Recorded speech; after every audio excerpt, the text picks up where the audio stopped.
नमस्कार दोस्तों, आज की हमारी कहानी आपको अच्छी लगे तो प्लीज़ मेरे चैनल को सब्सक्राइब करें और वीडियो को लाइक करें। एक समय की बात है, एक गांव में एक कुशल परिवार रहता था। उस परिवार में सुधा जी नाम की एक वृद्ध महिला रहती थी। सुधा जी की 2 बेटी और बहुएं थीं जो उनके साथ ही रहती थी। बड़े बेटे अशोक की पत्नी नम्रता संस्कारी और सर्वगुण संपन्न थी। वही छोटे बेटे की पत्नी अनाया चालाक और बहुत तेज तर्रार थी। एक बार की बात है, सुधा जी और नम्रता मिलकर बहुत सारे लड्डू बनाकर रसोई घर में रख देते हैं। सुधा जी, बहू, मैं मिश्रा जी के वहाँ कुछ काम से जा रही हूँ, तुम लड्डू को थोड़ी देर बाद डब्बे में रख देना। ये बोलकर सुधा जी बाहर चली जाती हैं। नम्रता अपने बेटे की आवाज़ सुनकर उसे देखने चली जाती है। तभी अनाया रसोई में आती है। शुद्ध देसी घी के लड्डू देख उसके मुंह में पानी आ जाता है और एक लड्डू खा लेती है। अनाया, वाह, इतने इतने स्वादिष्ट लड्डू मैंने कभी नहीं खाए। एक काम करती हूँ, सारे लड्डू डिब्बे में रख देती हूँ और एक प्लेट में ही छोड़ देती है। अपने कमरे में जाकर अनाया पेट भर लड्डू खाती है। पेट भर जाने पर वह लड्डू के डिब्बे को छुपा देती है। नम्रता अपने बेटे कार्तिक को सुला रही थी, तभी सुधा जी घर आ जाती हैं। सुधा जी, नम्रता, अरे ओ नम्रता। नम्रता सास की आवाज़ सुनकर भागी हुई आती है। नम्रता, जी माँ जी, आपने बुलाया?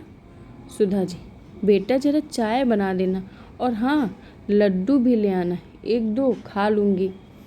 नम्रता रसोई में जाती है और लड्डू का खाली प्लेट देखकर चौंक जाती है। नम्रता, लड्डू कहाँ गए? मैंने तो डिब्बे में ही नहीं रखे। प्लेट में तो एक ही लड्डू है। अभी माँ को बताती हूँ। नम्रता सुधा जी को जाकर बात बता देती है। नम्रता, माँ जी, लड्डू रसोई में नहीं है, मैंने वहीं रखे थे, अब नहीं है। सुधा जी, क्या? लड्डू तो मेरे सामने ही बनाए थे, फिर कहाँ गए? नम्रता, पता नहीं माँ जी, कार्तिक रो रहा था तो मैं कार्तिक के पास चली गई, उसे सुलाकर अभी आपकी आवाज़ सुनकर आ रही हूँ। सुधा जी रसोई में जाती हैं। अनाया लड्डू से भरा मुंह जल्दी जल्दी साफ करती है और रसोई में आती है। अनाया, क्या हुआ मम्मी जी, आप गुस्से में क्यों हो? सुधा जी, बहू, यहाँ लड्डू के प्लेट रखे थे, अब देखो इसमें एक भी लड्डू नहीं है, पता नहीं कौन खा गया। शुद्ध घी के लड्डू थे। तभी अशोक और राहुल भी आ जाते हैं और रसोई में इनकी बातों को देखकर दोनों रसोई की ओर जाते हैं। अशोक अपनी माँ से मजाक में कहता है। अशोक, क्या हुआ माँ? क्या हुआ माँ जी? किस गहन विषय पर चिंतन चल रहा है?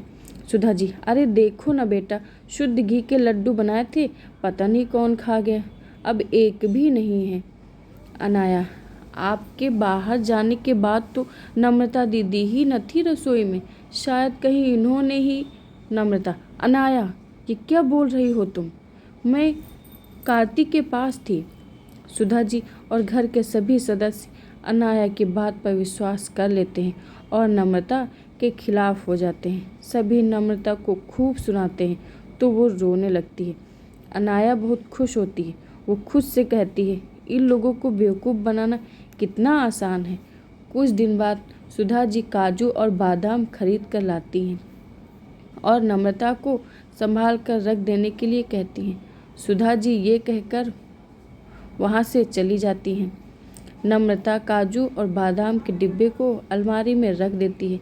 अनाया काजू बादाम का डिब्बा देख लेती है और रोज़ मुट्ठी भर भर के खूब काजू बादाम खाती है और इसी तरह एक ही हफ्ते में काजू बादाम खत्म हो जाते हैं। सुधा जी, अरे नम्रता, तुझे काजू बादाम लेकर रख देने को कहा था तो तू दिखा भी नहीं रही है कि कहाँ रख दिए, हमें भी दिखा दे, हम भी दर्शन कर लेंगे, या मंदिर में रखकर पूजा करेगी तू?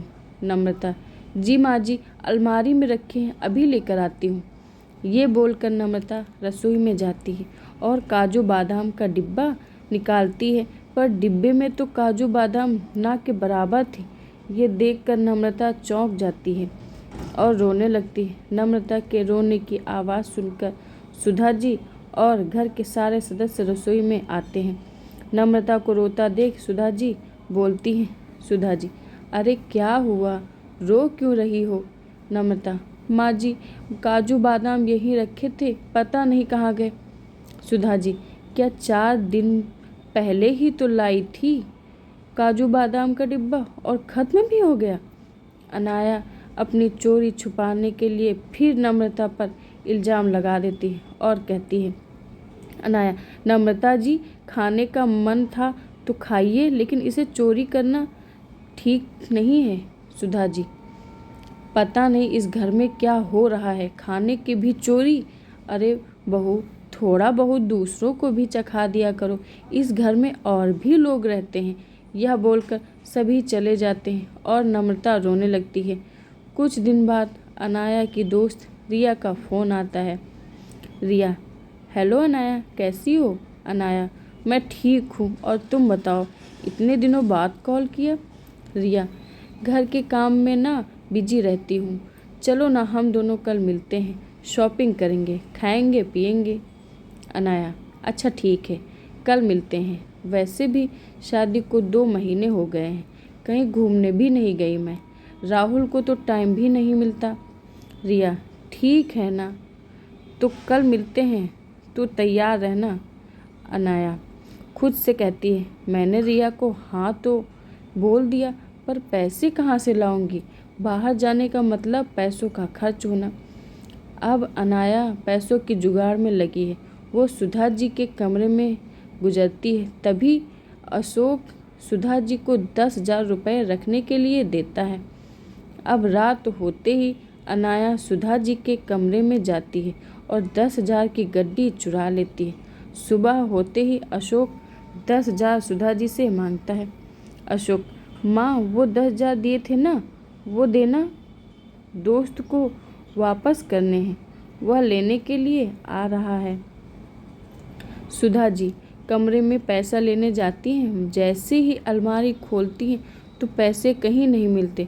सुधा जी चिल्लाती हैं। चिल्लाने की आवाज़ सुनकर सुधा जी के सभी सदस्य सुधा जी के कमरे में जाते हैं। अशोक, क्या हुआ माँ, अब चिल्ला क्यों रही हो, इतनी घबराई हुई क्यों हो?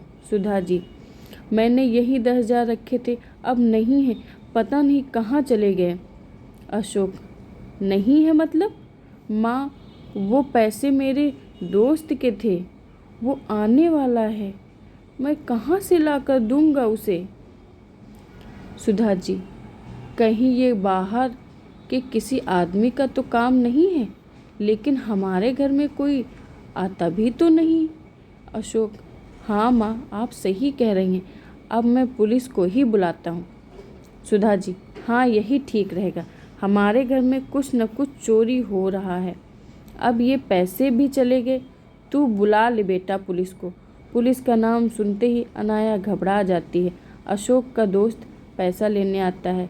उसे देखकर नम्रता जल्दी से अपने कमरे में जाती है और अपने बचाए हुए पैसे लाकर अशोक को दे देती है। नम्रता के पास 10,000 देखकर सब लोग नम्रता पर शक करने लगते हैं। सुधा जी, ये पैसे कहाँ से आए तुम्हारे पास बहू? नम्रता, माँ जी, ये हमारे बचत किए हुए पैसे हैं। सुधा जी, बचत किए हुए या फिर चुराए हुए? देख बहू, सच बता दे। अनाया की जान में जान आती है, वो भी नम्रता को कहने लगती है। अनाया, नम्रता दी, अब इसकी भी चोरी की हद हो गई, अपने ही घर में चोरी। दीदी, आपको ये बातें शोभा नहीं देती। तभी पुलिस आ जाती है। पुलिस को देख अनाया घबरा जाती है। पुलिस नम्रता से पूछताछ करती है और तभी बेगुनाह साबित होती है। और पुलिस जब घर में कमरे की तलाशी लेती है, अनाया पूरी तरह से घबरा जाती है, क्योंकि अब पुलिस अनाया के कमरे की तलाशी ले रही है। पुलिस को नोट की गड्डी अलमारी में कपड़े के नीचे रखे मिल जाती है, साथ में काजू बादाम का डिब्बा और 1-2 लड्डू भी। सब चौंक जाते हैं। अनाया फूट फूट कर रोने लगती। अनाया, माफ़ कर दीजिए मुझसे गलती हो गई, माफ़ कर दीजिए। सुधा जी, सब कुछ तुमने चुराया और मेरी बहू नम्रता को दोषी बनाया।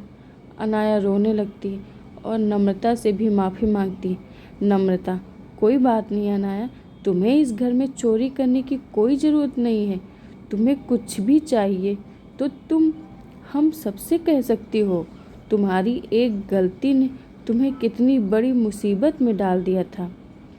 अनाया, मैं आप सबसे माफ़ी मांगती हूँ, आगे से ऐसा कभी नहीं करूँगी। नम्रता अनाया को गले लगा लेती है और सुधा जी नम्रता से माफ़ी मांगती और नम्रता सबको माफ़ कर देती और अब से सब खुशी खुशी ज़िंदगी जीते हैं। उम्मीद करते हैं कि लालची 420 देवरानी स्टोरी आपको ज़रूर पसंद आई होगी। कमेंट में हमें ज़रूर बताइएगा हमारी कहानी आपको कैसी लगी।